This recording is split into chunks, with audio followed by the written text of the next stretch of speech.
Hi Pisces! This is Pisces Hub. Welcome to my channel. So, gamitin natin itong The Keeper, the Fortune Telling card. Alamin natin kung ano yung magiging mensahe niya para kay Pisces sa araw na napanood niya to. Okay? So, reminder lang po na ito ay general reading Pisces. So, pwede pong mag-resonate sa'yo, pwede pong hindi. Okay? Pag hindi po tugma sa'yo Pisces, huwag pong ipilit. Okay? And this is a timeless reading. So, kahit anong araw, buwan, taon mo to napanood. Basta tugma po sa'yo, take lang, okay? And welcome po ang lahat ng gender, babae, lalaki, LGBT man, ay pwede po sa feminine or masculine po, okay? So, ano po yung message niyo po for Pisces sa araw na napanood niya to? Gabay, mensahe niyo po para kay Pisces sa araw na napanood niya to.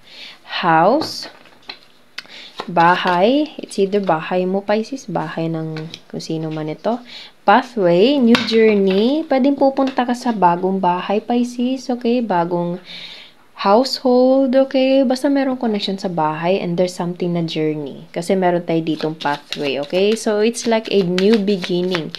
Bagong landas, okay? Bagong trabaho, bagong opportunity, and there's something na nakakapag-trigger sa anxiety mo, Pisces, or something like overthinking.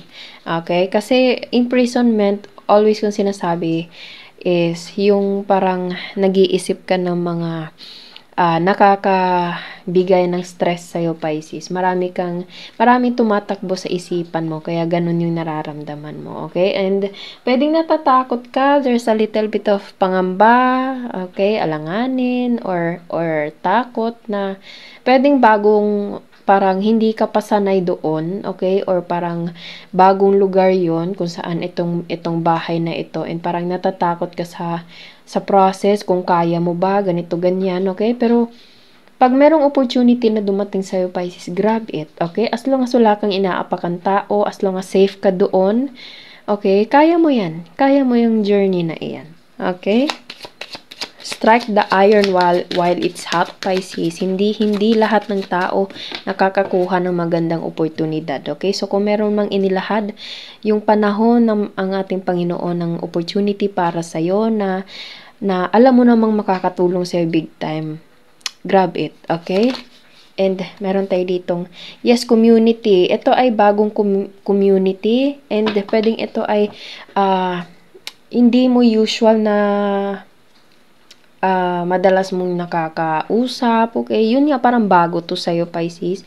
Pwedeng nasa malayong lugar ito, or kung hindi naman, pwedeng nandyan lang din, pero hindi ka usually nagpupunta doon, okay? And ngayon, there's something na new journey, new, parang ano siya, parang, hindi ko masabi yung word, pero para siyang new life experience for you, Pisces, okay? Parang, kung meron mang mga offer, opportunity na kailangan mong mag-step out sa comfort zone mo, go for it, Pisces, okay? Gawin mo. Tuloy mo dyan lahat, okay? And it's okay kung merong takot, okay? Natatakot ka kung kaya mo ba, natatakot ka sa mga magiging posibilidad, alam mo yon, or malayo naman sa realidad pero iniisip mo lang, okay? Meron kang iniisip na nakakapagbigay sa'yo ng, eto nga yung mga ganitong, baka yung ganito, baka ganito, baka, merong maraming baka, Pisces, okay? So, etong lahat ng thief na nandito, ano lang to siya? Gawa lang to siya dito sa imprisonment. Okay? So, wag masyadong mag-isip ng mga masasama, Pisces. Enjoy mo yung journey, enjoy mo yung opportunity na nakalahad para sa'yo. Okay? And meron itong connection sa bahay. I don't know kung kaninong bahay, Pisces. Okay? So, ano pa po yung message niyo po for Pisces sa araw na ito? Oh yes, there's an unexpected income, Pisces. Makakatulong to sa'yo sobra. Especially kung financial. So pag ikaw yung napili, go for it. As long as alam mo namang legit, alam mo namang safe ka doon, okay? Alam mo namang makakaya mo, go for it, okay? Kumbaga, grab it habang nandyan, Pisces. Okay, wag mong hayaang lumampas sa'yo. Kasi hindi lahat ng tao nakakatanggap ng opportunity. So, kung merong inilahad sa'yo yung panahon ng ating Panginoon, grab it, okay? Lalo na't makakatulong sa'yo ito sa pinansyal, sa buhay po, okay? So, ano pa po yung message niyo po for Pisces sa araw na ito? Gabay, mensahe para kay Pisces sa araw na ito. Yun nga, trabaho. Trabaho, Pisces. Merong big possibility of new opportunity na darating para sa iyo. Okay? An unexpected income and occupation. Okay? Kung meron ka mang takot or something na pangamba, surrender everything to God, Pisces. Surrender mo lahat sa Kanya. Siya na bahala. Okay? Hindi niya ibibigay yan sa'yo kung hindi mo kaya, Pisces. And makakatulong yan sa'yo big time. So, kung meron mang opportunity, grab it. Okay? Don't let it slide on your hand, Pisces. Kasi minsan lang dumapo yung swerte. So, grab it. Okay? And meron tayo ditong bad health. Hindi ito literal na bad health, pero pwede din something na pwedeng meron kang aalaga ang mga tao, Pisces. Okay? Pwedeng ikaw to. Pwedeng ikaw ay nasa medical, anong tawag doon? Yung parang na occupation, Pisces, trabaho. Pwedeng ikaw ay nasa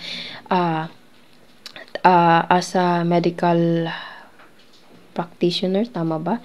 Nurse, doctor, or sino man po na nag-aalaga ng mga tao, midwife, pwede pong ganun, okay? Basta parang meron kang inaalaga ang mga matatandang tao. So, it's like a specific information kung sino man, kanino man ito mag-resonate, Pisces. Pero, pwedeng ito yung magiging trabaho mo doon.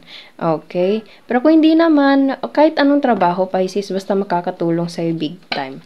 Okay? Don't let it slide. Pag merong opportunity na alam mo namang legit, alam mo namang makakatulong sa'yo, grab it, Pisces. Okay? Huwag mo hayaang lumayo yun sa'yo. And meron itong connection sa mature woman. So, pwedeng si mature woman ang magbibigay sa'yo ng opportunity, or ito yung kasama mo sa opportunity, and feel ko ito yung magbibigay sa'yo nito.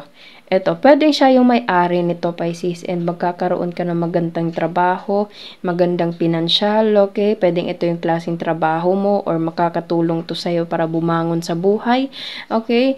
Grab the opportunity, Pisces. Kung meron ka mang iniisip na takot, wag mo yung kumbaga, surrender everything to God. Kasi hindi mo naman kontrolado yung sitwasyon. As long as alam mo namang pinagkakatiwalaan mo to, go for it, okay? Kung ano mang opportunity na nandito. There's a mature man. So, meron tayo ditong dalawang mature people. So, pwedeng ito ay parang mag-asawa na matatanda, okay? And ayun nga, parang sila yung aalagaan mo. Pwede, Pisces, mag-aalaga ka sa kanila, or pwedeng merong dalawang tao dito na feel ko para silang nakakaangat. Kasi yung likuran ng babaeng nandito, Pisces, is almost the same sa bintana na nandito. Okay? And ito namang taong dito is parang, pwedeng ito yung profession niya, Pisces, more on parang lawyer, okay, or attorney, doctor, teacher, okay? Parang kumbaga merong mataas na antas sa trabaho, okay? And napili ka nila para bigyan ng opportunity. So, grab it, Pisces. Grab this opportunity, okay? As long as alam mo namang legit to sila, or pwedeng family member, kakilala, kaibigan, okay? Na totoo sa'yo, natutulungan ka. Yun nga. Surrender everything to God, Pisces, and grab it. Okay? Kasi sobrang laki to para sa'yo, itong opportunity na to. Okay? So, yun po ang ating reading, Pisces, sa araw na ito. Naway nagustuhan nyo po. Huwag nyo po sanang kalimutan na mag-like at mag-subscribe po sa ating channel, and click the bell button, Pisces, para ma-notify po kayo sa next videos na i-upload natin. Okay? So, thank you, Pisces, and God bless!